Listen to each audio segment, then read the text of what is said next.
Hi, everyone. I'm Elaine Quijano. It is good to be with you. Thanks for joining us. President Biden is issuing an executive order to shore up American supply chains as his administration works to save his first stalled nomination. Mr. Biden is directing federal agencies to review supply chains for critical goods like pharmaceuticals and large capacity batteries. It comes as a global computer chip shortage is crippling U.S. auto production. Here's how the president described the situation. The bottom line is simple. The American people should never face shortages in the goods and services they rely on, whether that's their car, or the prescription medicines, or the food at the local grocery store. And remember, the shortages in PPE during the pandemic, that meant we didn't have masks. They didn't have gowns or gloves to protect our frontline healthcare workers. That should have never happened, and this will never happen again in the United States, period. We shouldn't have to rely on a foreign country, especially one that doesn't share our interests or our values, in order to protect and provide our people during a national emergency. The signing came after a meeting with bipartisan lawmakers on the topic. Conveniently, some of the attendees are the very senators that the Biden administration is looking to win over on COVID relief. Now, the House is expected to pass the president's $1.9 trillion proposal later this week. The White House is also hoping to find some Republican support for Office of Management and Budget Director nominee Neera Tanden. 2 votes scheduled for Wednesday were canceled as opposition grows to confirming the former head of the progressive think tank Center for American Progress. Let's bring in Nancy Cordes, Chris Van Cleve, and Eugene Scott. Nancy is CBS News chief White House correspondent. Chris is a CBS News congressional correspondent, and Eugene is a political reporter for The Washington Post and a host of the podcast, The Next 4 Years. Welcome. It is good to see you all. Nancy, let me start with you. Despite the opposition, the White House seems to be standing firm behind Tanden's nomination. So where is this heading? Well, the White House press secretary said today, Elaine, that they are standing by her and that it's a simple numbers game, that they just need to find one Republican senator who will vote for Tanden to make up for the one Democrat so far, Joe Manchin of West Virginia, who has said he will not. But finding even one Republican has proven to be very difficult, and that may have been part of the reason that you saw those 2 committee votes get put on hold today. Obviously, the White House is still holding out hope that Lisa Murkowski of Alaska might come around and agree to vote for Tanden, but there is no guarantee of that yet. Senator John Thune, one of her colleagues, told reporters today that Murkowski is still assessing Tanden's record before she makes a decision. That hasn't stopped a guessing game of sorts from beginning about who might get tapped to fill the role if Tanden were to withdraw her nomination. There's a whole list of people that has been floating around. In fact, Senator Shelby of Alabama even put out a statement today, notable because he is a Republican, saying that he would support the woman who has been tapped to be number 2 at OMB, Shalanda Young, for OMB director. He said that she would be good in that role and that he would support her. He knows her because he chaired the Senate Appropriations Committee and she was the staff director for the House Appropriations Democrat. So you can see that even as the White House continues to stand by Neera Tanden out in public, Jen Psaki said today there's just one nominee at a time. She wouldn't entertain any questions about possible backups like Young or anyone else. But clearly there is a discussion going on behind the scenes of who might be chosen to replace her in that pivotal role if she has to step away.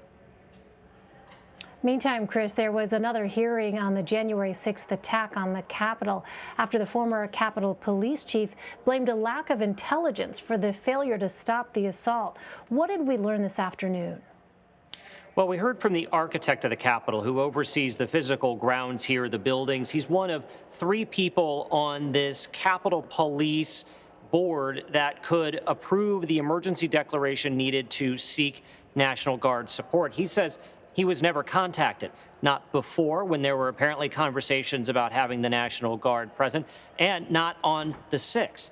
And that tracks with what the former police chief said, is that he didn't tend to call the architect of the Capitol unless it was about the facilities. That is one of the takeaways the architect of the Capitol says is an issue with the flow of information through the Capitol Police, with the command structure.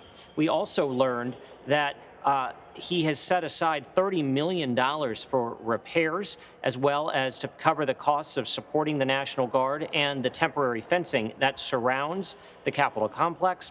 He's asking for another $10 million to make upgrades that may come out of various investigations and security assessments. And that really could be just the beginning as to how the security footprint here changes. But, really the takeaway from this hearing and the one yesterday, issues with intelligence and as far as getting key pieces of information to where it needed to go, and also communication issues inside the security apparatus here at the Capitol. Yeah, as Catherine Herridge said the other day, this issue of sort of stovepiping and information not getting to where it needed to go, something that we first heard about after 9/11. We'll continue to watch that.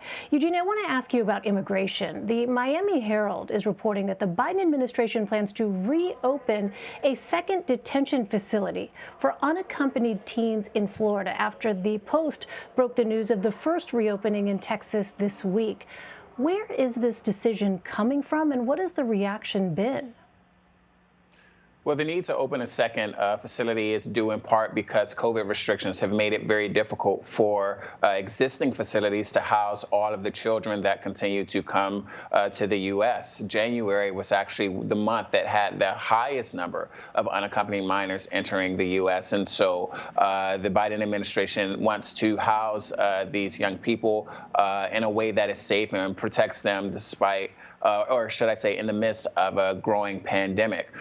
Part of the feedback, or pushback, should I say, has come actually from other Democrats who are concerned about some of the companies that previously operated these facilities, and they want to make sure that they are not still in place. There have been allegations in the past about mistreatment in terms of abuse, maybe even some sexual assault, and therefore you've seen people on the left argue that maybe nonprofit organizations, maybe like Catholic charities that perhaps have a better track record of caring for young people, should be involved in making sure that these young people are in a safe environment until they can be reunited with their families or partnered with supporters or sponsors, should I say, here in the States.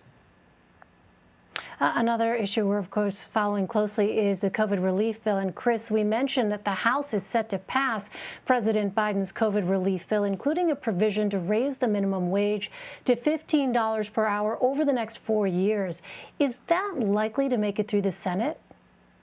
We don't know yet. The Senate parliamentarian is yet to rule if it can be included in the reconciliation package. Only certain things can go into that in order for it to qualify to go on just a simple majority vote. So we don't know if it will fit in that apparatus. And if it does, well, there's not any guarantee that there are enough Democrats to vote for it. Joe Manchin has said he doesn't support a $15 raise, and Kyrsten Sinema from Arizona has also said she doesn't support it inside this bill. Now, Manchin has suggested raising the minimum wage to $11. Senator Romney and Senator Cotton have suggested raising it to $10, and Senator Hawley is floating a proposal that would offer a tax credit for anyone making below $16.25 an hour. So there's a lot of talk about doing something with the minimum wage, but will it stay inside the COVID relief bill remains anyone's guess. At this moment right now, it doesn't look like the votes are there, but it hasn't even passed the House yet, so there's plenty of time for maneuvering in the Senate. All right. Eugene, I want to ask about some new reporting that you have done on the potential impact that new Georgia legislation to restrict voting access would have on a popular Get Out the Vote initiative. What can you tell us about that?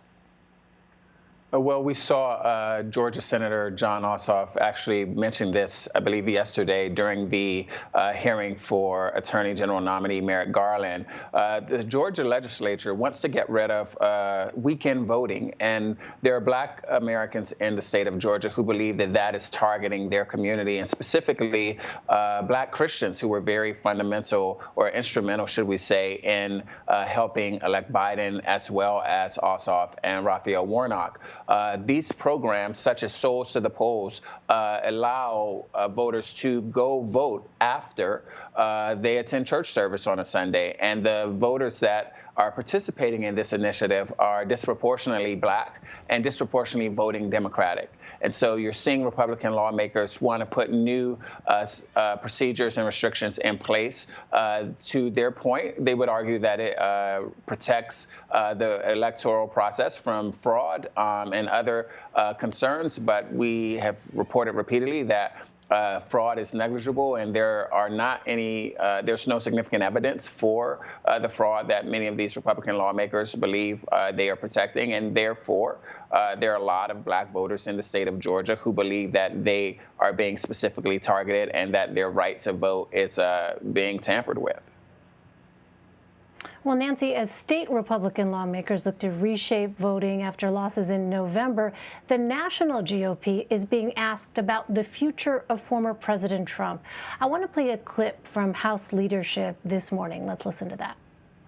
Do you believe former President Trump should be speaking at CPAC this weekend? Yes, he should. Congresswoman Cheney?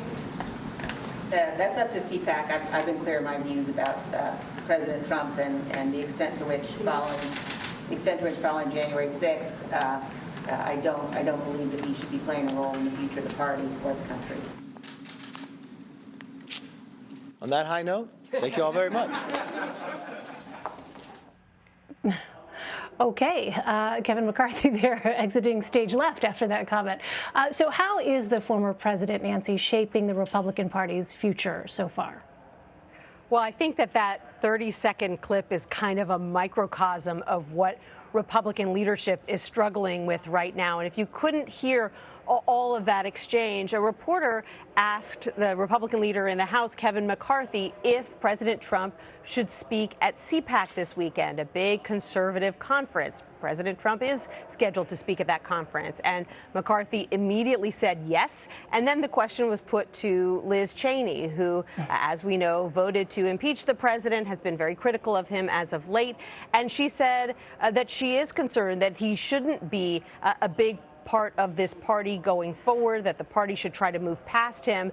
And that, and then you saw Steve Scalise standing there, sort of shake his head, another member of leadership. So, you know, it really sort of brings that tension among various Republican leaders to the surface. How best do you deal with someone who, you know, certainly brings a lot of voters to the party? We've seen that based on recent polling, but also can make things very complicated for Republican leaders. And Mitch McConnell's going one way, and Liz Cheney is kind of going that way too, and then Kevin McCarthy's going another way, and it creates such a difficult situation for a party that likes to be in lockstep when it can. And I don't think that's the last we've seen of that kind of tension among leaders. In fact, just this morning, Rob Portman, a senator from Ohio, was on CBS this morning, and he said, look, yeah, he's still incredibly popular within the party, and he is going to be a force in the party, whether we like it or not. And so Portman was arguing, yes, you have to get past this party being about one person in particular, but how exactly you do that when he is still so popular among Republican voters? You know, everyone's kind of casting about for that answer right now. Yeah, so many open questions on that front. All right, Nancy Cordes, Chris Van Cleve, and Eugene Scott, great to see you all. Thank you very much.